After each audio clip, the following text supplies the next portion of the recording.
I'd like to call to order the St. John Board of Finance meeting. Beth, can I have the roll call, please? Sure. Mr. Aurelio? Here. Mr. Pondinas? Present. Mr. Schilling? Here. Mr. Swets? Present. Mr. Blazak? Present. Mr. Wizawati? Present. Mr. Westland? Present. And Beth Hernandez, present. Okay, we need to have an election of officers. Can I have nominations for president? I nominate Brian Blazak for president.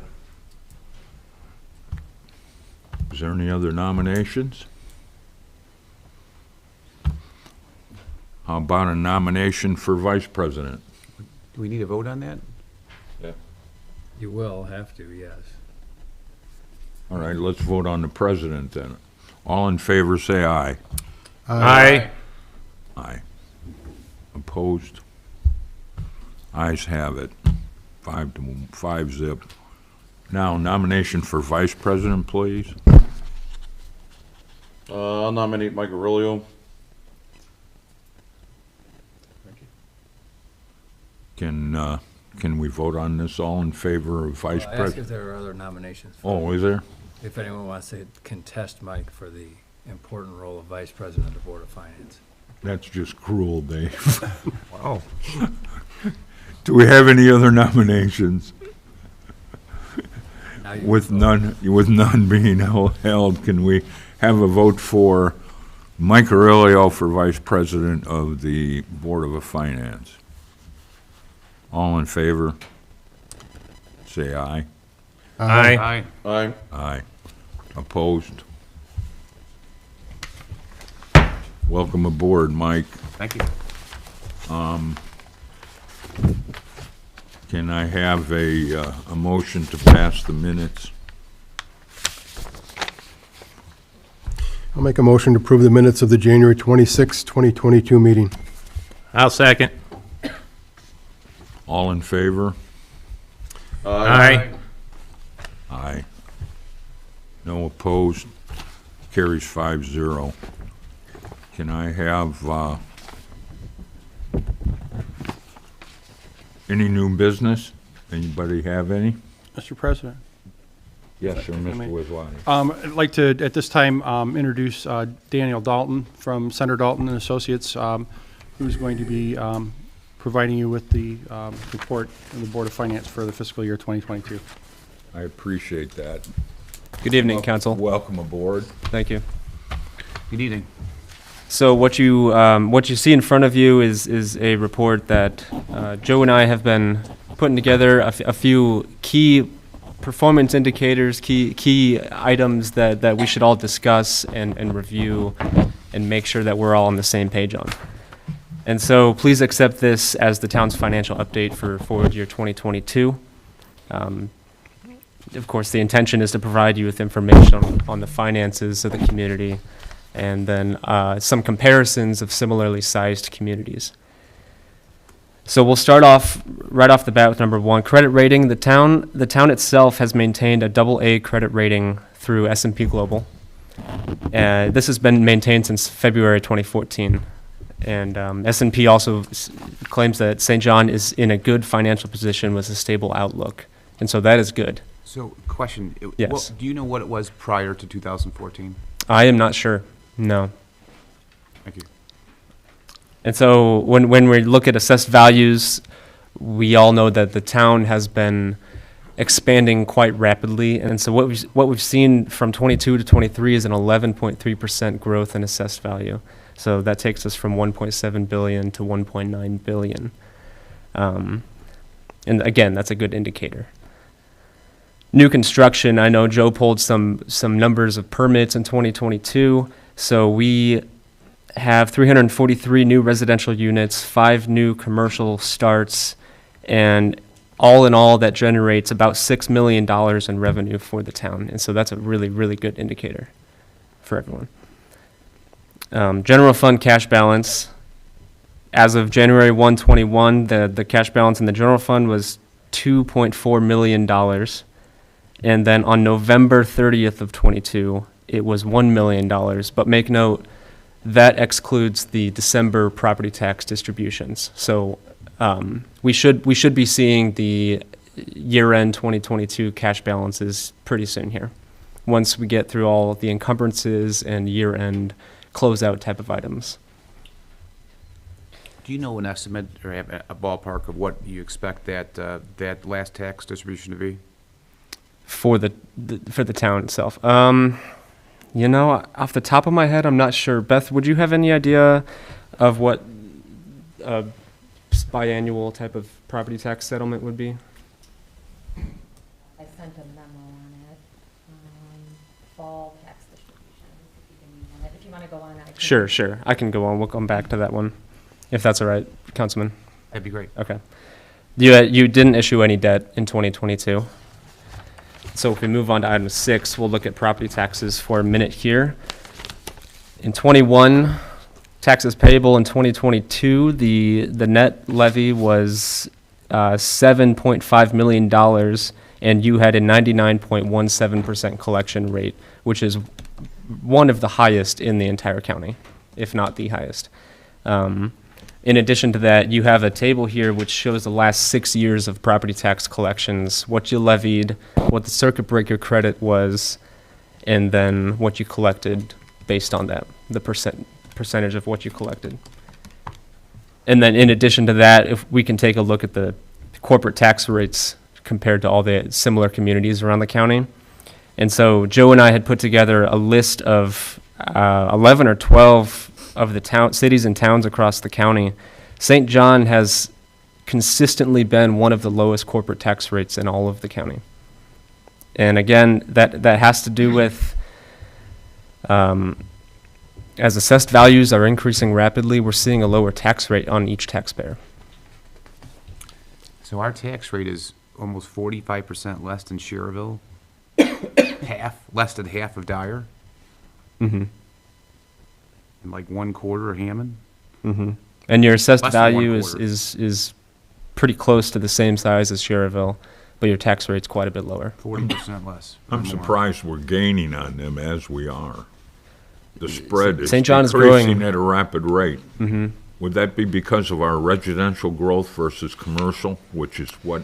Yes. So, residential, you're capped at 1% on your property taxes. And so you are growing very rapidly when it comes to residential. Commercial, you can be capped at 3%. We're bumping up against the ceiling on residential. Yes. How far off, do you know off the top of your head? How far off? Before we hit the ceiling on the 1%? I'm not sure off the top of my that's head. fine. Okay. I just thought maybe you had it in your head. All of this is good news. Oh, no, absolutely. You are growing fast. And we can move on. I have an ending statement here in just 1 minute. So one point that I really wanted to make is number 8, under tax rates. The way a taxpayer would see a potential tax rate increase is not because of a decision that the elected officials of the town have made. If the assessed value starts growing slower than the state growth quotient, then the taxpayer's rate would go up. That has nothing to do with a decision that you make internally. So there's a lot of external factors that could impact an individual taxpayer's tax rate, if that makes sense. Okay. And of course, please ask me any questions. So on number 9, I want to bring up the target tax appeal that just hit our December TIF tax distributions. So the owner of the target property, they filed an appeal from the years 2015 through 2021. So this resulted in a pretty big tax deficit that they pulled out of the December 2022 distribution and basically negated all the TIF increment generated. And so over the course of a week or two, what I figured out from the county is that there is another $137,000 that the county is going to hold off of the June 2023 TIF distribution. Now, with that being said, they held off $350 some thousand in June. And so this is a much smaller piece that they're going to take out. So you are going to see some generated TIF increment in June, which is good because we have bond payments, and then we have a temporary loan payment that we need to pay back before the end of the year.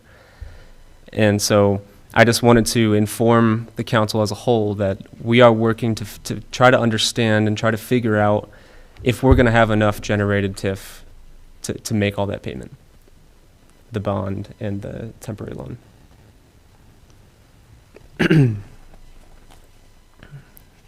So one additional item that I know that the town does almost every single year is the cumulative rate resets for CCD and I believe CCI as well. No? CCD, Cume Sewer, Cume Fire. So those three, okay. So that decision should be driven by how fast the assessed value grows in the town. If the growth is 5% or greater, which is generically the state growth quotient is 5%, I would recommend that we reestablish all three of those yet this year. And I believe the deadline to do that would be the end of May 31st, which we can get in the pipeline if that's a discussion we want to have. Do you have just an opinion on if we go into a full-blown recession this year, the economy, what kind of impact it's going to have on us and our finances going forward, since construction and that's going to drop like a rock probably? So the good news is, and I can't speak directly towards that because that's a bit of an unpredictable Understand, yeah. outcome.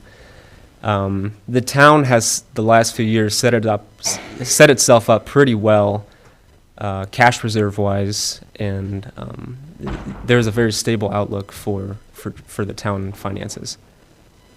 So yeah, good question. So we're gonna fly a little above the economy per se. That's the idea, and that's why we want to be on top of planning and strategic, working out how we can avoid the biggest concerns. Mm-hmm. Yeah, because there's gonna be a lot of suffering around the country Right. when that hits. So rate reset, and then, one last comment that I'll make, and then we can move on, is that the net surplus and deficit for the town funds has remained slightly negative over the last couple of years.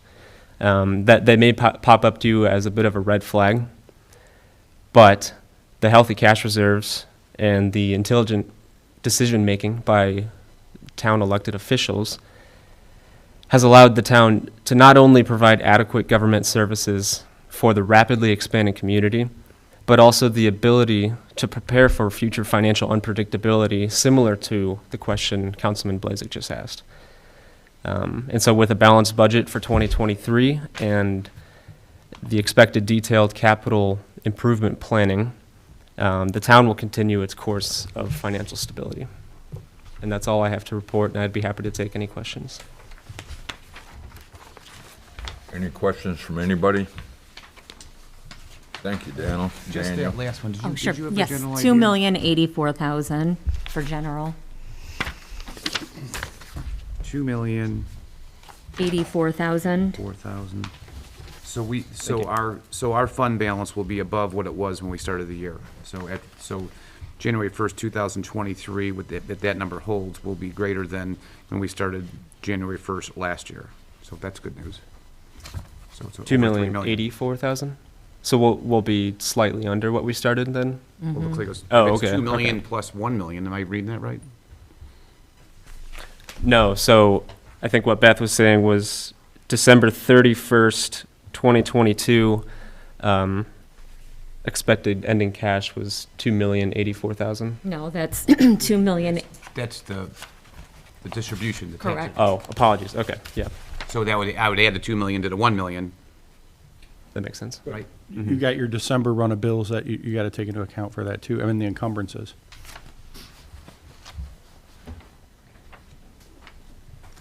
Joe's correct. Minus the bills. Right. And encumbrances. That makes sense. Do you know what the bills, you have a general idea? Well, we already passed those for December, so we know what those are.